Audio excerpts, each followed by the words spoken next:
je pense que la séance ici, c'est une séance de donner et de recevoir. Donc, ce n'est pas une séance où on monopolise la parole. Donc, c'est vice-versa. On nous disait souvent qu'en Afrique, quand un Africain part, il doit s'interroger, je viens où?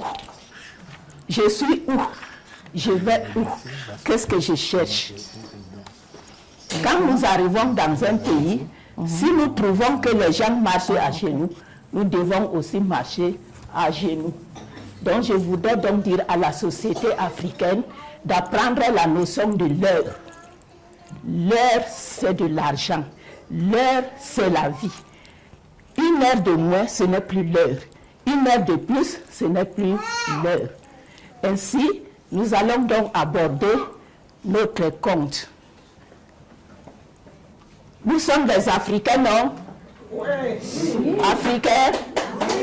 Voilà. Donc, il y avait 3 jeunes hommes qui espionnaient une fille. Donc, les 3, il y avait un qui était visionnaire, c'est-à-dire, il regardait de loin. Il n'était pas Dieu, mais il voyait tout ce qui se passait loin, de loin. Et l'autre n'était qu'un simple quelqu'un qui faisait comme ça, et il piquait, il s'appelait encore qui? Il piquait. C'était qui? Hein? Il piquait. Il regardait l'attention. C'était qui? C'était le docteur, c'était l'infirmier. Et l'autre, lui faisait vrrrr. C'était le chauffeur. Très bien, maman Vittori. C'était le chauffeur. Et la femme avait les 3 amants. Il fallait qu'elle choisisse.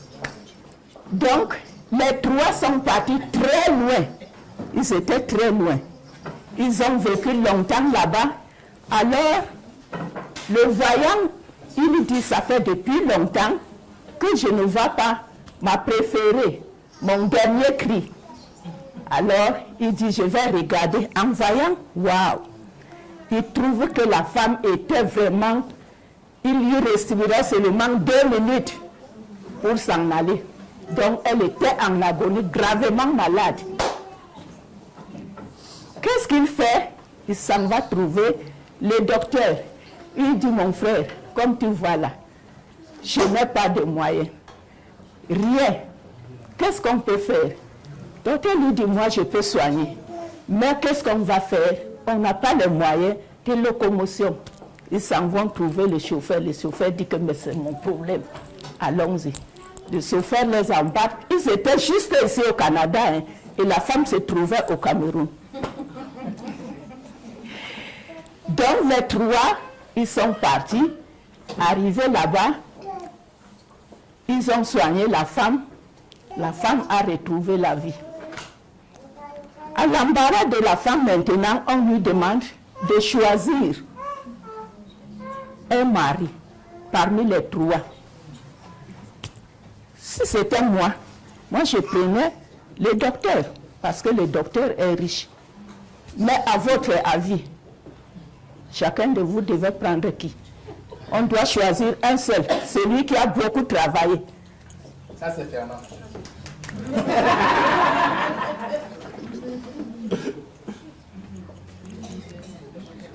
Celui qui a signalé que la dame est malade. Parce que s'il ne signalait pas, le docteur n'allait pas intervenir. Bonne réponse. Qui autre? Celui qui a soigné. Celui, donc le docteur. Il dit, je suis conduit du Canada jusqu'au Cameroun. Bonne réponse. Hein? C'est moi conduit du Canada jusqu'au Cameroun. Le chauffeur. Oui. Il y a encore l'aspect matériel. Je pense que le cœur reste le cœur. Pourquoi? Puisque le matériel est passager. Celui qui, aujourd'hui, donne l'impression d'être pauvre, il peut être riche, plus riche que les autres. Le cœur reste le cœur. Sinon, alors, un villageois ne se marierait jamais à un universitaire qui vit dans une ville. C'est tout? Vraiment, merci, je suis désolée. Je suis partie dans une école où j'avais affaire à des enfants de 6 ans. Je leur avais raconté la même histoire. Et vraiment, l'enfant de 6 ans seulement avait donné une réponse très directe. Et dès qu'il avait donné cette réponse, il s'est assis.